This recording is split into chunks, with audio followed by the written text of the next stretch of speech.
भाइयों को इसे रोकना चाहिए और मुसलमानों को खुश होना चाहिए, क्योंकि मुसलमान हिंदुस्तान में 99% हाथ का कारीगर है। उसे काम मिलेगा, उसे वहाँ हर चीज़ मिलेगी अगर वो बांग्लादेश से आते हैं या पाकिस्तान से आते हैं, और वो हिंदू भाई है, वहाँ हो सकता परेशानी हो उन्हें, इसलिए आना चाहते हैं। नहीं, बल्कि वो इसका हंगामा मचवाना चाहते हैं कि इसका हंगामा मचे और हिंदू समाज को ये बात नजर ना आए कि 1.5 या 2.5 करोड़ वो आ गए तो हिंदू समाज भाइयों की नौकरी खत्म होगी।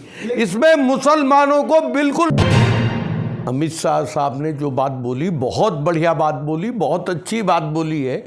इसमें इतने फ़ायदा है मुसलमानों को जो आज तक नहीं हुआ। मुसलमानों को रोजगार बढ़ेगा, जो पाकिस्तान से आएंगे, अफगानिस्तान से आएंगे और जो यहाँ से आएंगे, क्या नाम इसका, बांग्लादेश से आएंगे। पहले भी सन 71 में भी इंदिरा गांधी ने बांग्लादेश से आए हुए लोगों को जगह दी थी, जिसका नाम ईस्ट इंडिया, उसका नाम वो कहते हैं EPDP कॉलोनी थी, वो यहीं गटर क्लास में है। उसका नाम अब बंगाली कॉलोनी और CR पार्क, चित्तरंजन पार्क रख दिया। तो उसमें उन हिंदुओं भाइयों को हमारे नौकरी दी थी। और इसमें तो मैं एक फ़ायदे वाली बात बताऊं, मुसलमानों का तो नुकसान हुआ नहीं, नुकसान हुआ इसमें हिंदू भाइयों का जो नुकसान हुआ इसमें कि उनकी नौकरी जो 20 करोड़ मोदी साहब खा गए, अब 2.5 करोड़ और वो आएंगे तो उनकी नौकरी भी नहीं मिलेंगी। और ये तो हिंदू भाइयों को इसे रोकना चाहिए और मुसलमानों को खुश होना चाहिए, क्योंकि मुसलमान हिंदुस्तान में 99% हाथ का कारीगर है। उसे काम मिलेगा, उसे वहाँ हर चीज़ मिलेगी अगर वो बांग्लादेश से आते हैं या पाकिस्तान से आते हैं, और वो हिंदू भाई है, वहाँ हो सकता परेशानी हो उन्हें, इसलिए आना चाहते हैं। लेकिन अमित शाह जी ने तो ये ऐलान कर दिया है कि देश के जो नागरिक हैं उन्हें बाहर भगाने का ये कानून नहीं है, बाहर के लोगों को देश में नागरिकता दिलाने का कानून है। भाई जिनकी जान का खतरा है, हमारा तो इस्लाम भी कहता है उन्हें डिफेंस करिए। और वो उनके लिए उन्होंने कानून बनाया है, उन्हें परमिशन दे रहे हैं जो पाकिस्तान से आएंगे और उन्हें वो यहाँ रखेंगे। अच्छी बात है, उनकी डिफेंस हो, इसमें मुसलमान भाइयों को खुश होना चाहिए।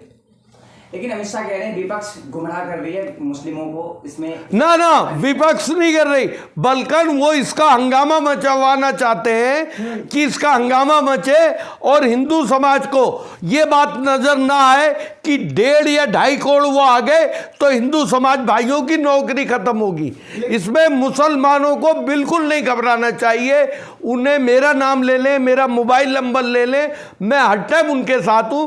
और सुप्रीम कोर्ट मुसलमानों के साथ खड़ा हुआ है, क्योंकि अमित शाह ने और मोदी साहब ने जो वायदा करा है वो पार्लियामेंट के अंदर वायदा करा है कि हम सिर्फ हिंदू भाई जो हैं अफगानिस्तान के और बांग्लादेश के और दूसरे मुल्कों से इंडिया आना चाहते हैं तो वेलकम है उनका। लेकिन विपक्ष जो है लगातार हिंदू मुस्लिम कर रहा है, केंद्र सरकार कोई मुस्लिम हिंदू। आपका शुभ नाम क्या है भाई साहब? ललित चौधरी। ललित भाई, परेशान आपको होना चाहिए, मीडिया वाले हो। नौकरियां तुम्हारी जाएंगी ललित भाई, वसीम की तो नौकरियां है ही नहीं, अनीस की है ही नहीं, रहमान भाई की है ही नहीं। नौकरियों तो तुम आप लोगों की है, हमारी तो नौकरी है ही नहीं। तो नौकरियों के लिए आपको लड़ना चाहिए, हमें नहीं लड़ना। तुम देखो जमीनें तुम्हारी कम होंगी, हमारे पास तो जमीनें भी नहीं है। अमित शाह ने आश्वासन दिया है कि NRC नहीं लागू, तो विपक्ष भड़का रही है। विपक्ष नहीं भड़का रही, वो खुद उनके आदमी NRC भी आएगी CA के बाद। अरे NRC में क्या है भाई, उन्हें यहाँ आने का परमिशन देनी, इसमें क्या प्रॉब्लम है भाई?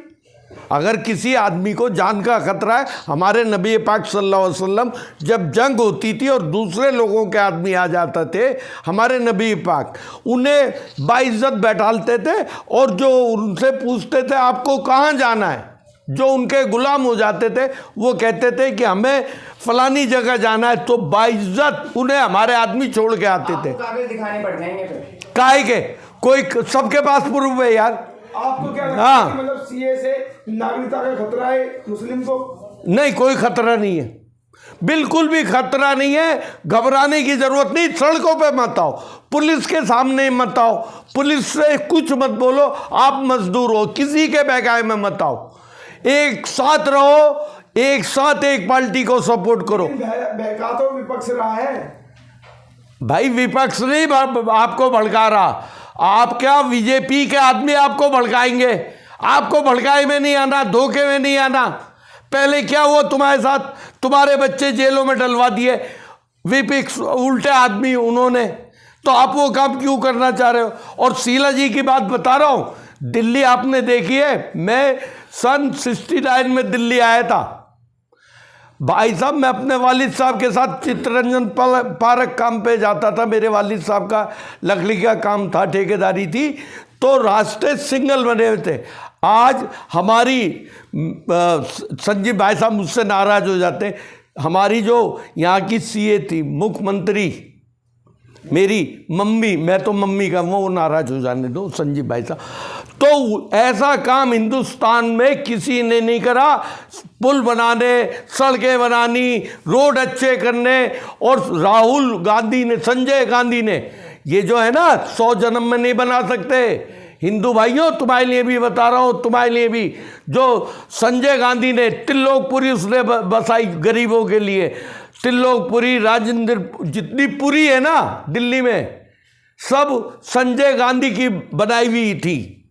पूरी दिल्ली में कहाँ गरीबों के लिए मकान नहीं बनाए इन्होंने? कौन से मकान? इन्होंने झूठे वादे करे। हर घर में छत होगी और हर छत में नल होगा और नल में जल होगा। ओए होए मेरे भाई, तेरे घर में कितने जड़ हो गए। अभी परसों की बात बता रहा हूँ, मोदी साहब ने एक स्टेडियम में प्रोग्राम रखा था और वहाँ गरीब आदमी बुला लिए, 10-10 हज़ार दिए थे। जैसे ही उन्होंने बुला लिए और 10 हज़ार को अपने लोन दिया था, उसमें जब कोरोना आया था, तुम्हें यकीन नहीं आएगा 2 मिनट में स्टेडियम खाली हो गया दिल्ली का। सर आप टीवी देख लीजिए, मैं टीवी जो है, जनता का भरोसा, मोदी की गारंटी। मोदी की गारंटी की कितनी बढ़िया है गारंटी मोदी भाई की। हमारे मोदी साहब का जो वायदे थे सारे पूरे कर दिए हिंदू भाइयों से। हमसे तो वायदे ही नहीं करा, हमसे तो एक बात कही थी मोदी साहब ने कि मैं ये चाहता हूँ मुसलमानों के हाथ में, एक हाथ में कुरान हो और एक हाथ में कंप्यूटर हो। जब मोदी साहब आए थे बहुत अच्छी बात कही, मगर उन्होंने कंप्यूटर क्या, उन्होंने तो मुसलमानों को बिल्कुल हटा दिया, अछूत बना दिया। अब रही बात ये, अब आप लोगों की बात रही, 15 लाख देने का वायदा आपसे करा था, घर बना के देने का आपसे वायदा करा था, और नौकरी देने का 2 करोड़ हर साल देने का आपका वायदा करा था। बच्चे जेल में तुम्हारे डाले जा रहे हैं, बच्चों की नौकरी तुम्हारी गई। क्या नाम है बेटे आपका मीडिया वाला?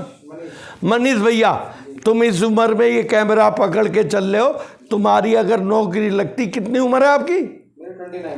29। आज सरकारी नौकरी में होते 1.5 लाख रुपए महीना, पेंशनें भी मिलती है आपके वालिद साहब को। क्या हुआ? ये नौकरी तुम्हारी गई नहीं गई? भगवान का नाम लेके बताओ। कह तो रहे हैं 3री बार आएंगे, सारी समस्याओं का समाधान हो जाएगा। 3री बार? ये भैया झूठ बोल बोल के दोबारा आ गए। इन्होंने यूनिवर्सिटी बनानी थी, वो नहीं बनाई। इन्होंने जो वायदे करे थे 15 लाख रुपए देने के, वो नहीं दिए। और इन्होंने 20, अभी जो बच्चे हैं बिहार शरीफ में और आपके यूपी में पेपर लीक कर दिए। बच्चों को मैंने देखा है, मैं लखनऊ गया हुआ था, वहाँ बेचारे रेलवे स्टेशन पे कचरा घर में सो रहे थे कि सुबह पेपर है, और पेपर वो लीक हो गया, नौकरी खा गए योगी जी भी। और मोदी साहब का तो झूठ बोलने का काम है। सिलेंडर 1200 का हो गया, सोना जो 2014 में सोने का रेट मालूम है कितना था? 25,000 रुपये तोला। आज वही सोना 72 और 68 हज़ार रुपये तोला। भाई क्यों हो गया? 3 गुने रेट बढ़ गए। पेट्रोल के ऊपर इन्होंने बढ़ा दिए, सिलेंडर 3 गुना इन्होंने बढ़ा दिया, गरीबों को तो मार दिया इन्होंने। अभी हमारे राहुल भैया ने जो वायदे करे वो वायदा पूरा निभाएंगे। राहुल भैया का हर वायदा देखो, कांग्रेस का त्रिलोकपुरी, जहांगीरपुरी, पश्चिमपुरी, नांगलोई, सब संजय भाई की, कांग्रेस की देन है।